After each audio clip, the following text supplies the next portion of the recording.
আসসালামু আলাইকুম বন্ধুরা, সবাই কেমন আছেন? আলহামদুলিল্লাহ, আল্লাহর রহমতে ভালো আছি।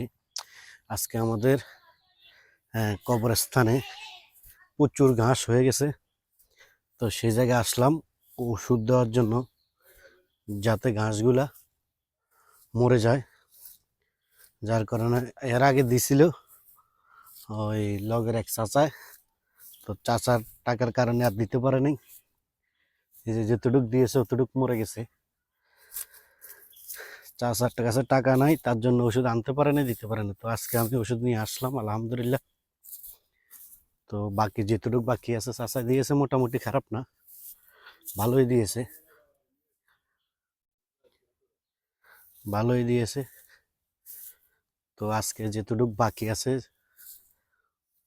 অতটুক দেওয়া হবে ইনশাল্লাহ।